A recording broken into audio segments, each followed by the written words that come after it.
Bible devant vous, on va voir quelques chapitres, mais tout dans le livre d'Actes, Actes 7, 8 et 9. Alors, si je n'ai pas eu l'opportunité de parler de ceci, je vais expliquer brièvement ce qui s'est passé, d'accord?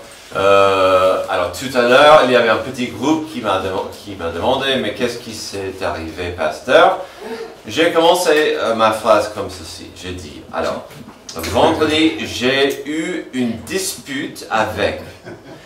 Avant de pouvoir terminer ma phrase, 2-3 personnes ont dit, avec Amy.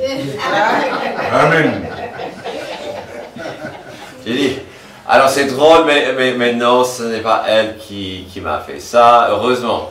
En fait, c'était une dispute, un accident avec mon taille A. Donc c'était dans je faisais du jardinage, c'était un accident assez bizarre, mais évitable, donc soyez sages. Il s'agit de 3 coupures assez profondes au niveau de là et là.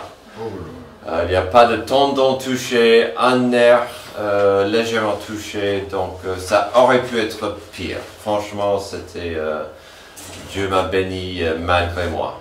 Voilà, disons ça. Donc voilà.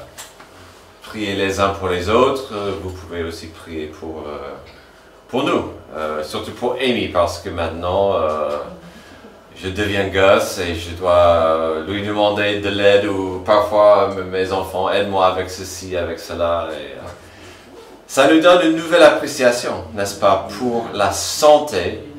C'était Sean qui a dit, je pense tout à l'heure, quand une chose va mal, c'est tout le corps qui souffre. Donc voilà, donc voici ce qui est arrivé. Aussi, ça veut dire, au niveau pratique, peut-être vous aurez un peu moins de communication de ma part s'il s'agit d'un clavier. Peut-être le mot du milieu sera très bref cette semaine. D'accord? Donc, mais bon, je sais que vous allez comprendre. Mais, continuons avec notre focus mission. Une mission internationale, donc j'ai mis ça comme ça. Pourquoi? Parce que cette année, on voit un peu la mission, mais aussi comment la nation d'Israël a commencé dans la formule de la mission. Donc aujourd'hui, encore, nous fixons nos yeux sur la mission et son importance. Si nous passons du temps pour l'étudier et si nous allons demander un peu d'investissement dans la mission, en principe, c'est un sujet important. Mais, je connais certaines questions, je constate parfois des doutes par rapport au sujet. À quoi bon? Pourquoi prier? Pourquoi donner? Pourquoi se soucier pour des gens que je ne connaisse pas, des gens loin de moi? Pourquoi je donnerai à la mission?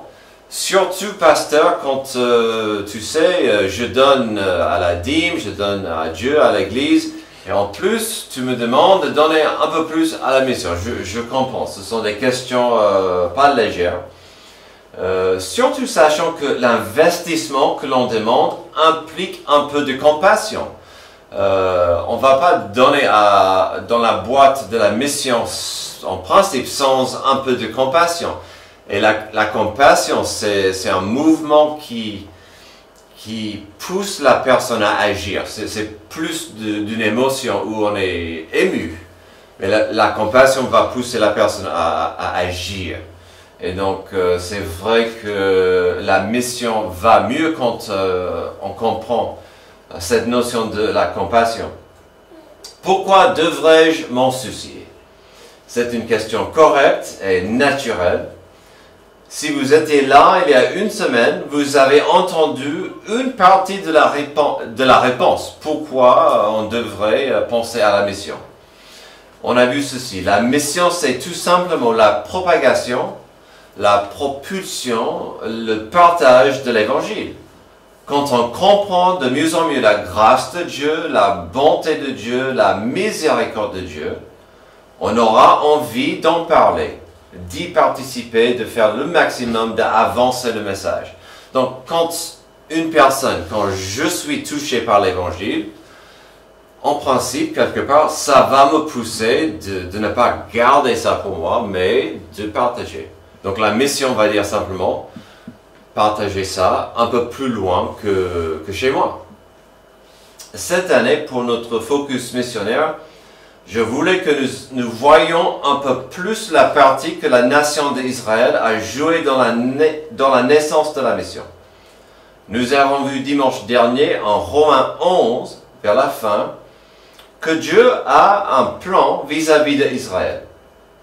L'Église, et on a vu ça, et c'est partout dans la Bible, l'Église c'est un mélange mystérieux et merveilleux des Juifs et des non-Juifs. On est tous greffés ensemble dans le corps de Christ.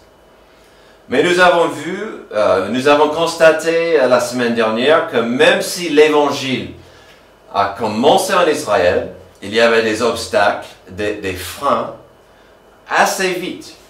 Si la première, entre guillemets, méga-church dans l'histoire de la planète a commencé à Jérusalem, il y avait tout de même un bouleversement qui a chamboulé la direction de l'Évangile à l'époque. Après la naissance de l'Église à Jérusalem, on aurait pu dire, bon, ça sera le début des églises grandes et merveilleuses partout. Ce n'était pas comment ça s'était arrivé. Quand on parle de la mission, souvent le verset magnifique de Actes 1:8 est cité. Ce sont des mots de Jésus, vous les connaissez, ce sont des mots juste avant son ascension au ciel. Mais vous recevrez une puissance lorsque le Saint-Esprit viendra sur vous. Vous serez mes témoins à Jérusalem, dans toute la Judée, dans la Samarie et jusqu'aux extrémités de la terre. Alors, ce processus n'était pas logique quand Jésus les a exprimés. Surtout après la naissance de la première Église qui était à Jérusalem avec des milliers de membres. Ça, c'était vraiment quelque chose qui n'était pas vraiment logique. Pendant notre focus missionnaire, il y a un an, on était en train de voir la mission, nous avons passé quelques semaines en train de voir la naissance de la mission liée à ce verset. Nous avons passé quelques semaines en train de suivre l'histoire de Philippe, qui, sous l'appel du Saint-Esprit, a fait exactement ce qu'on voit dans ce verset. On a tracé les chemins de Philippe, qui a quitté Jérusalem, et il est allé, il a traversé quand même la Judée, il est allé en Samarie. Et qu'est-ce qu'il a fait en Samarie? Il a prêché l'Évangile, et des gens, des multitudes, sont venus à Jésus-Christ grâce à ce qu'il faisait à Samarie. Jusqu'au point où quelques disciples devaient vérifier que c'était vrai, parce que c'était inouï que quelqu'un, pour eux, inouï que quelqu'un, un juif, va en Samarie et d'avoir un tel succès. Après ça, encore dans la logique humaine, ça n'avait pas de sens au milieu de cette magnifique élan, au milieu de ce mouvement des gens qui venaient à Christ à Samarie. Dieu a dit, tu quittes la Samarie et tu vas dans le désert, où il n'y a personne. Il a dit oui, Dieu, j'y vais. Et dans le désert, il a rencontré un homme de l'Éthiopie, un Éthiopien, où il a présenté l'Évangile. Et donc ce monsieur a accepté Jésus, il s'est fait baptiser, il est reparti au pays avec cette nouvelle vie en Christ. Donc voilà, extrémité de la terre. On va dire que l'Éthiopie c'est l'extrémité de la terre. J'ai une affection pour l'Éthiopie quand même, parce que ça c'est mon pays de naissance. Voilà. Donc on a vu ça l'an dernier, cette notion dans la vie de Philippe. Ce que nous n'avons pas vraiment fait il y a un an, c'était de voir la grande raison pour laquelle la vague de la mission a commencé de onduler. Oui, Philippe était obéissant à Dieu, mais aujourd'hui et dimanche prochain, on verra ce qui s'est passé en même temps à Jérusalem. Ce qui s'est passé était tragique, hein, je ne vous mens pas. Ce qui s'est passé en Jérusalem était tragique, était triste, vraiment abominable. La méchanceté et la violence gagnaient le jour et les innocents souffraient. On verra ce matin comment Dieu a utilisé cette tragédie, ce qui semblait être une épreuve de méchanceté et cruauté pour la gloire de Dieu. Donc les innocents ont souffert, mais c'était Dieu à l'œuvre pour vraiment changer le monde. À la base de nos passages, aujourd'hui, de notre histoire se trouve le mot passion. On verra la passion. D'accord? Donc pensez à la passion. C'est un mot très utilisé. C'est un mot parfois abusé. C'est un mot parfois mal compris. Mais c'est vrai que quand vous lisez de la poésie, souvent la passion fait partie. Des chants d'amour sont remplis de la passion. Par exemple, on en parle souvent avec la notion d'effrayer la marguerite. Il m'aime un peu, beaucoup, patiemment. À la folie, plus que tout, pas du tout. Est-ce que je ose demander combien de gens ont essayé de voir à quel point... Non, j'ose pas. Des amoureux, des jeunes amoureux brûlent de passion au début d'une relation. Tandis que après un moment, parfois, la passion se refroidit. Et il y a des problèmes de couple parce que la passion n'est plus là. Ça se brûle pas comme avant. Une maîtresse à l'école, une nouvelle, pourrait commencer son job avec plein de passion au début. Elle a hâte, elle veut aider ses petits êtres, ces gens, elle veut... Et après quelques semaines, après quelques mois, après quelques années, sa passion pour enseigner est partie. Elle pense aux petits enfants comme des petits démons. Elle n'a plus de passion. Ou la passion est devenue mauvaise. D'accord? Parfois ça arrive. Ça peut arriver, par exemple, j'ai pris une maîtresse, mais un policier, un bleu. Il va changer le monde, il va aider le monde. Et après quelques mois, il est dégoûté. Sa passion n'est plus là pour aider. J'étais aux urgences cette semaine. Et j'imagine que tous les infirmières, tous les médecins ont commencé prêts à aider le monde. Et après quelques mois d'aider des gens dans certains états, ils sont dégoûtés, ils n'ont pas la même passion. Ça peut arriver. Quoi d'autre? Parfois, un manque de passion est problématique. L'envers est aussi dangereux, où la passion peut tourner. Une simple manifestation à la rue peut devenir une guerre civile s'il y a trop de passion ajoutée dans la formule. On peut aller dans une manifestation pour crier non au gouvernement, et pour un oui ou pour un non, on est en train de brûler des voitures.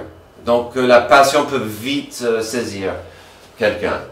Une passion fervente pour son équipe préférée de foot peut vite exploser dans une guerre entre hooligans. Donc la passion peut changer des comportements. Aujourd'hui dans nos passages, nous verrons comment la passion religieuse nationale à l'époque a aidé avec l'expulsion de l'évangile de Jérusalem et de la nation. On verra éventuellement comment Dieu a utilisé ça pour avancer la mission partout dans le monde. Alors, soyons clairs. Aujourd'hui, dans nos passages, le contexte de la passion en question, c'est une passion religieuse. Mais on verra un schéma, des indices qui peuvent nous aider à identifier quand une passion devient empoisonnée, quand une passion devient manipulatrice ou dangereuse. Donc on verra des signes dangereux d'une passion qui a mal tourné, que ça soit religieuse ou pas. Donc n'importe qui aujourd'hui pourrait apprendre de l'histoire en Actes pour voir comment la nation d'Israël a si vite tourné le dos à la mission de Dieu. Mais on peut tous aussi identifier et apprendre des signes d'une passion déséquilibrée dans la vie autour de nous. Donc, surtout pour vous les jeunes, n'oubliez pas ces signes d'une passion qui tourne mal. Franchement, nous vivons dans un monde, dans une période où la passion peut vite brûler, consommer et faire des dégâts tristes et profonds.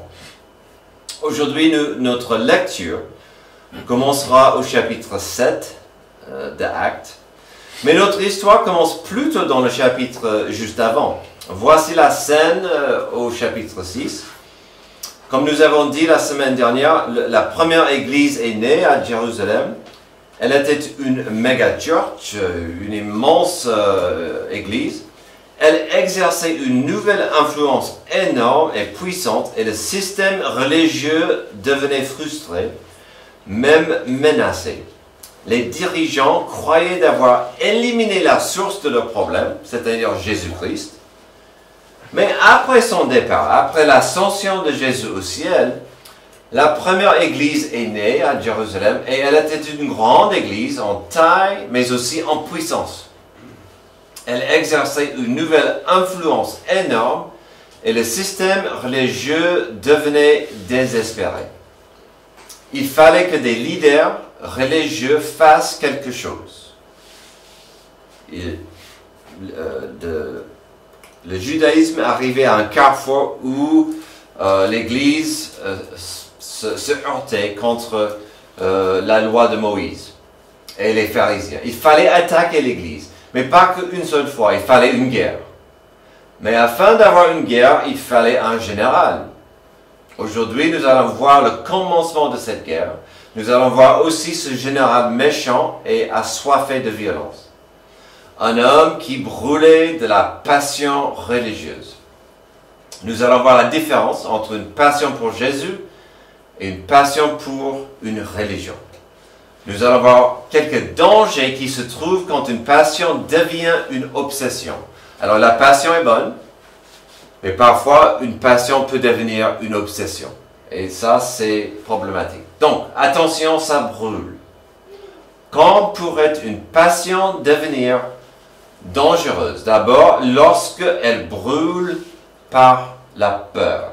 Par la peur. On va lire en Actes chapitre 7 dans quelques instants. Mais pour le contexte, notre histoire commence au chapitre 6. Notre contexte s'agit d'Étienne, qui était un disciple de Jésus. Il était un serviteur dans l'église à Jérusalem. Et Dieu a commencé d'utiliser Étienne pour sa gloire. Étienne a commencé simplement en tant que disciple. Il servait dans l'église, mais après il est sorti dans la rue, il commençait à prêcher, à partager la bonne nouvelle, et Dieu était en train de vraiment bénir les efforts d'Étienne, et Étienne devenait vraiment un problème pour les autorités. Et donc, il était tellement efficace que des leaders religieux devaient l'arrêter sur des fausses allégations. Il était devant le tribunal où il a donné un très long discours et il s'agissait d'une longue leçon d'histoire, sa prédication. N'oubliez pas que nous parlons d'une passion qui brûle par la peur. Mais une peur de quoi? On va voir de quoi ces gens craignaient. D'abord, il y avait la peur de perdre le prestige. Alors là, quand vous voyez des leaders religieux ou des leaders de n'importe quel mouvement, c'est le pouvoir et le prestige qui comptent. Et là, il perdait ce prestige. Verset 21. Homme réfractaire, incirconcis de cœur et d'oreille. Vous vous opposez toujours au Saint-Esprit. Vous êtes bien comme vos ancêtres. Lequel des prophètes vos ancêtres n'ont-ils pas persécuté? Ils ont tué ceux qui annonçaient d'avance la venue du juste, et c'est lui que vous avez fait maintenant arrêter et dont vous êtes devenus les meurtriers. Vous qui avez reçu la loi par l'intermédiaire des anges et qui ne l'avez pas gardée. Ouh, c'est fort ça. En attendant ces paroles, ils avaient le cœur plein de rage et grinçaient des dents contre lui. Là, on voit une perte de pouvoir, une perte de prestige. Les gens qui étaient habillés et se comportaient comme des paons, là, ils disaient, vous êtes simplement des meurtriers. Et en plus, vous avez complètement oublié la loi de Dieu. C'est grave. Vous ne pouvez pas parler aux pharisiens comme ça, sans recevoir des grands ennuis. Donc, on voit cette peur de perdre le prestige. Ensuite, on voit tout simplement la peur de perdre des fidèles à Jésus. C'est une chose de perdre un peu le prestige, mais il perdait, un peu comme le sang, il perdait des fidèles. Il perdait les gens à l'église, à Jésus. Verset 55. Mais Étienne, rempli du Saint-Esprit, fixa les regards vers le ciel, et il vit la gloire de Dieu, et Jésus debout à la droite de Dieu. Incroyable. Il dit, je vois le ciel ouvert, et le Fils de l'homme debout à la droite de Dieu. Vous imaginez ça? Il venait de dire, vous avez tué, assassiné le Sauveur. Honte à vous. Mais je le vois au ciel vivant. C'était trop. Verset 57, ils poussèrent alors des grands cris en se bouchant les oreilles, se précipitèrent tous ensemble sur lui, le traînèrent à l'extérieur de la ville et se mirent à le lapider.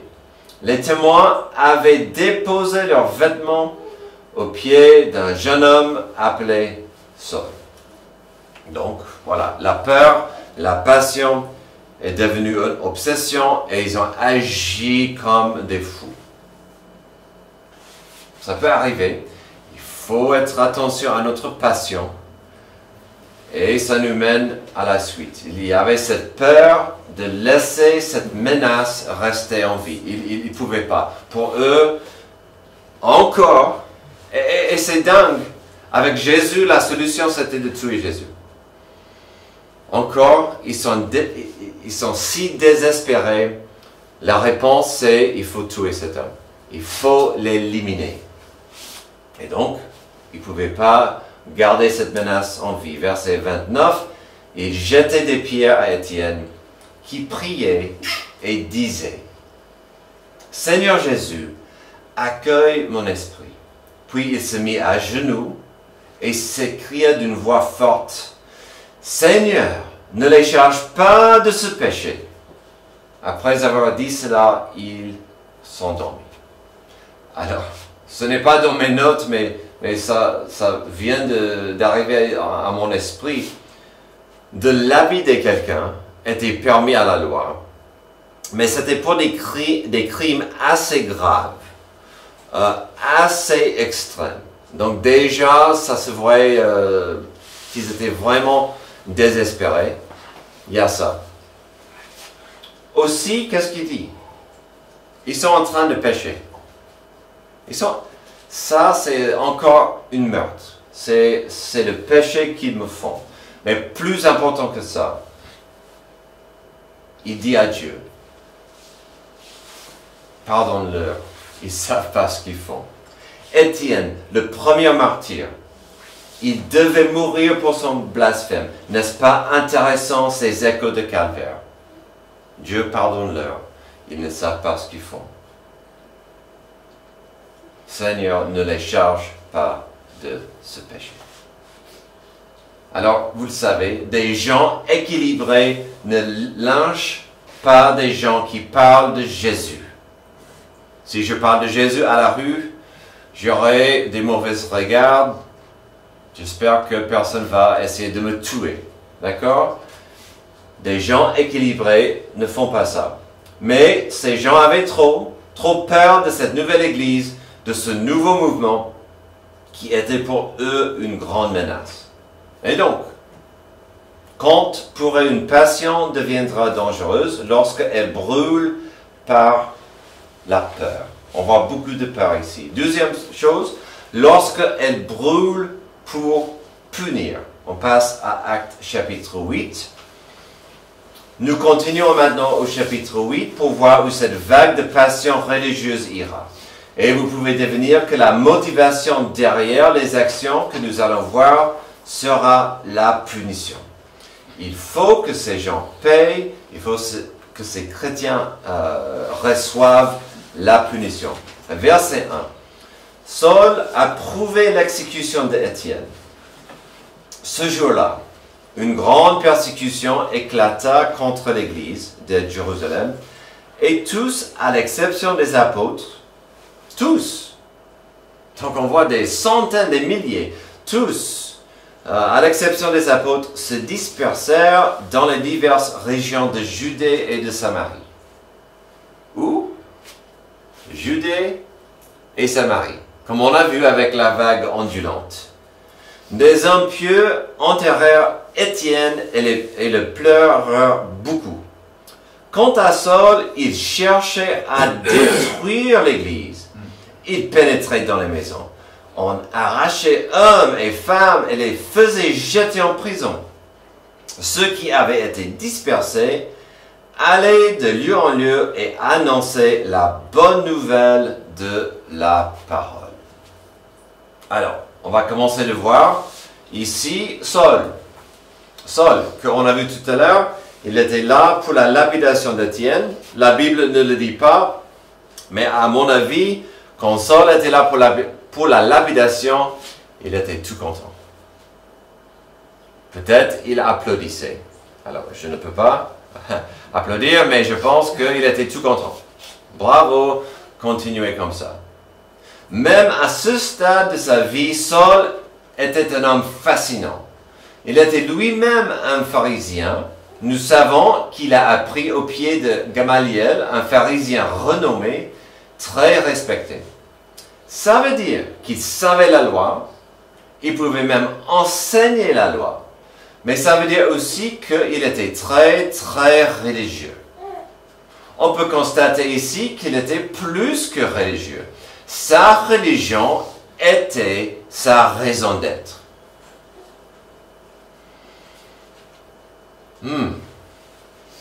Faites attention. Quelle est votre raison d'être? Si c'est une religion, attention. Sa religion était sa raison d'être, c'était la passion de sa vie, et il était prêt à punir n'importe quel juif qui suivait Jésus-Christ. Enfin, les pharisiens avaient ce qu'ils cherchaient. Vous voulez parler du mot multifonction? Avec Saul, il était général de cette nouvelle armée, il était super soldat, il était porte-parole, il était même un assassin pour Dieu. Il était un guerrier saint. Ça me gêne de le dire, mais franchement, à l'époque, ils avaient un djihad, une guerre sainte. Sa mission, c'était l'éradication de ce nouveau mouvement qui nous mène à cette grande persécution. Imaginez un jour, vous êtes un citoyen normal, des gens pensent plutôt positivement de vous, certains sont au moins intéressés par votre message de Jésus, et d'autres sont plus qu'intéressés, ils viennent pour accepter ce Jésus-Christ. Puis, le lendemain, Vous êtes un criminel. Vous êtes chassé et persécuté à cause de votre foi. Ça pourrait nous arriver un jour. Et c'est surtout l'actualité dans certaines parties du monde. N'oublions jamais que si vous voulez être un chrétien dans certains endroits du monde, c'est dangereux et c'est illégal. Que Dieu bénisse ces personnes. Que nous prions pour ces personnes qui disent « Oui, je vais suivre Jésus au risque de ma vie. » Mais au niveau pratique, nous devons comprendre que parfois notre foi en Jésus-Christ ne sera pas appréciée. Et donc, on voit la suite, la bonne nouvelle de la persécution. Ce verset 4. Ceux qui avaient été dispersés allaient de lieu en lieu, annonçant la bonne nouvelle de la parole. Nous parlons souvent du grand commandement, chose qu'on a vue en Acte 1:8, où Jésus a expliqué l'importance d'envoyer l'évangile partout. Alors, c'est un peu, c'est pas très sophistiqué. Mais disons que ça, c'était l'église à Jérusalem. Tout y est, la puissance, l'influence, mais c'était à Jérusalem. Et donc, dedans, donc ça c'est juste l'église, l'extérieur, mais la puissance de Dieu, le Saint-Esprit, tout ça, l'évangile était ce qui comptait. C'était à l'intérieur. La persécution arrive, et qu'est-ce que ça dit? Oui, ils sont partis, persécutés dans toutes ces régions. Donc, qu'est-ce qui s'est arrivé? L'évangile qui était dedans, désolé mon fils, devenait, alors je vais éviter tout ce qui est électronique, donc je vais réveiller mon frère Antoine, voilà, vous voyez? Et donc, l'évangile était plus dans un endroit, c'était partout. Ouh, j'ai failli zapper la branche électrique. Et puis, je vais en profiter aussi.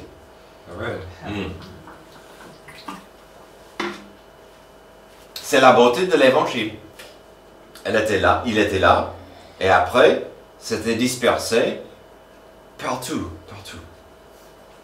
Acte 1:8, vous recevrez une puissance. Lorsque le Saint-Esprit viendra sur vous, vous serez mes témoins à Jérusalem. Ils ont compris ça.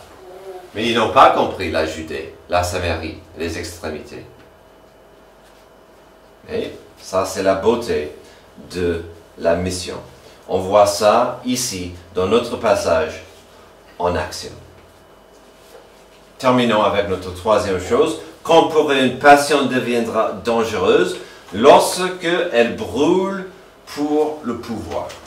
On a vu la peur du prestige et de perdre les gens. Maintenant, c'est le pouvoir.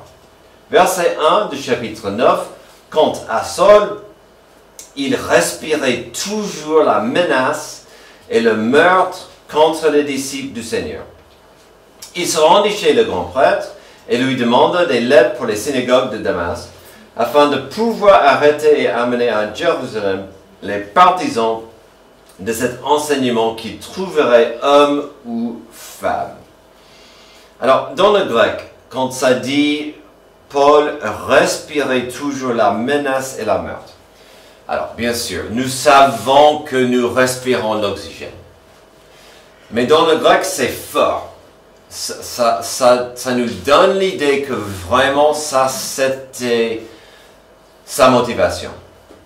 C'est presque comme si son oxygène à lui était sa passion de persécuter, sa passion de punir. Il vivait pour punir. Il avait son obsession à lui. Et donc, on voit que c'était une persécution presque trop efficace. Parce que, en allant, en quittant Jérusalem, des chrétiens ont témoigné. On a vu ça. tout à l'heure. Nous avons vu cela l'an dernier avec Philippe. Plus tard dans le livre d'Actes, on verra encore plus de persécutions, où le roi va commencer à persécuter aussi. Mais regardez combien cette action était efficace. Saul voulait, en fait, Saul devait partir. Il voulait partir et chercher des disciples de Jésus ailleurs. Pourquoi il ne pouvait pas rester à Jérusalem? Il devait aller à Damas. Ça, c'est pour l'évangile une bonne chose. C'était de plus en plus difficile de trouver les chrétiens à Jérusalem. Ça veut dire qu'ils étaient ailleurs, donc lui aussi devait aller chercher. Ça veut dire qu'il y avait une belle dispersion, c'est le mot, une belle transmission, propagation des gens de l'évangile. Et donc, on voit que c'était efficace, mais aussi pour l'évangile.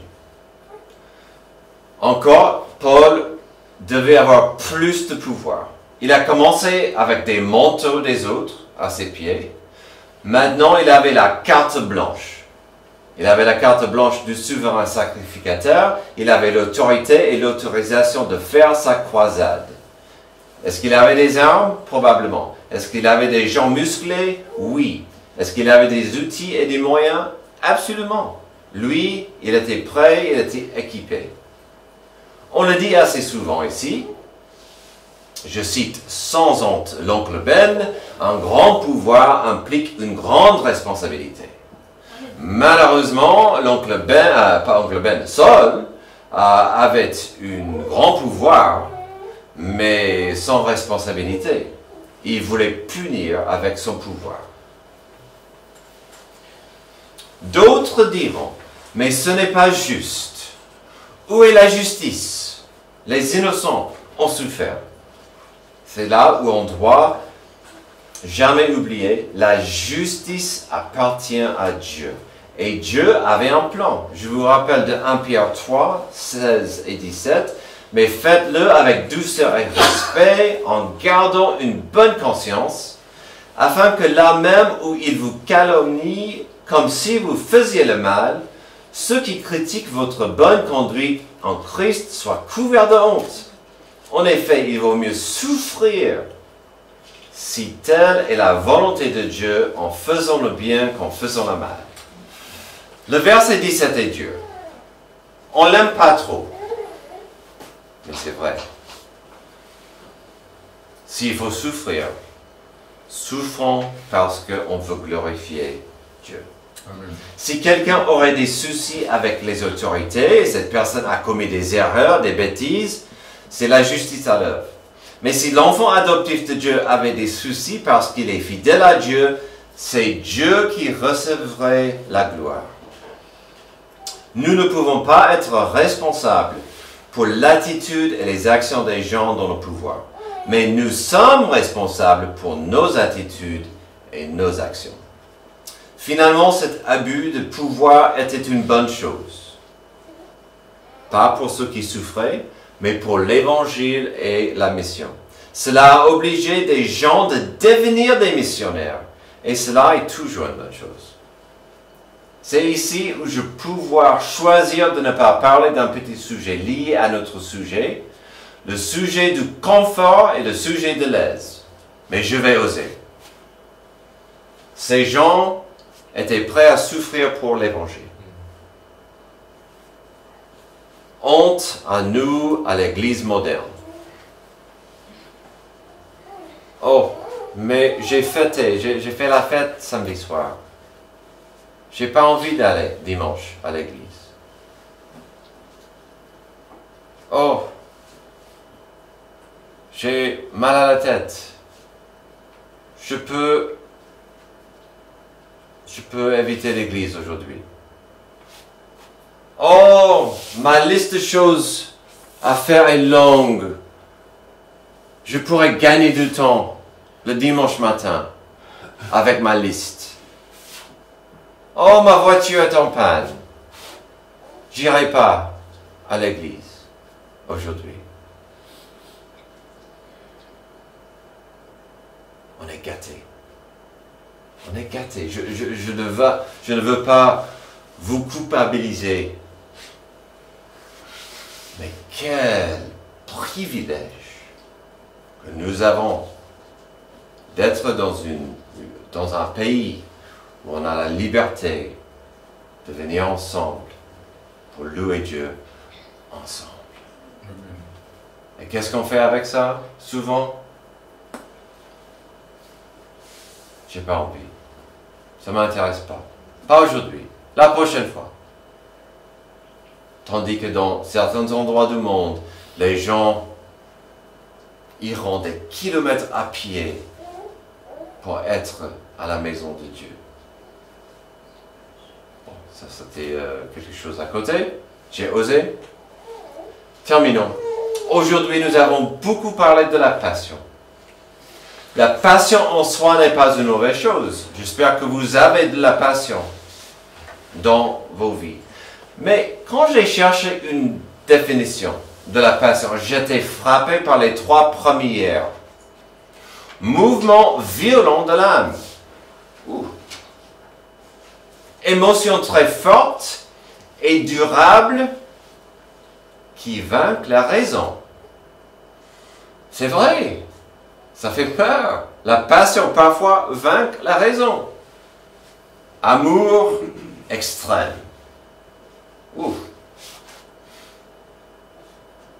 Ça nous rappelle que parfois la passion pourrait brûler.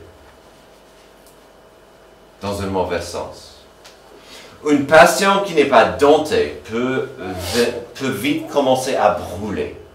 Et ça peut faire des dégâts, des énormes dégâts. Lorsque dans une passion, vous pouvez trouver des mots comme peur, punition et pouvoir, attention, il y a un problème de cœur. Aujourd'hui, je vous encourage de faire un test. Regardez en vous et identifiez vos passions. Une passion va prendre votre temps. Elle va toucher vos pensées, parfois, souvent votre argent. Vérifiez si vos passions ne sont pas des dieux et que votre cœur brûle pour Jésus-Christ, le Sauveur et le Seigneur.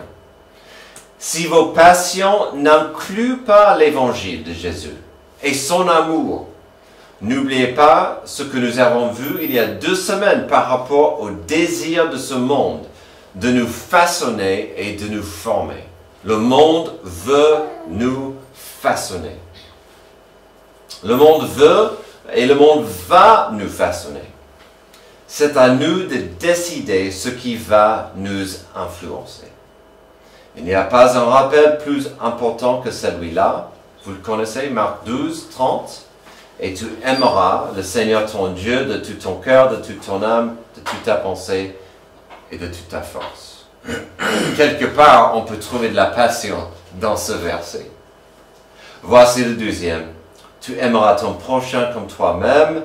Il n'y a pas d'autre commandement plus grand que cela. Amen. L'amour, c'est un cadeau de Dieu. Mais que ferons-nous avec ce cadeau merveilleux? L'amour, c'est un cadeau. Qu'est-ce qu'on va faire avec ce cadeau? C'est une question primordiale et on ne peut pas se tromper sur la réponse de qu'est-ce que je ferai avec le cadeau d'amour. La paix entre nous en dépend, la paix dans nos cœurs en dépend.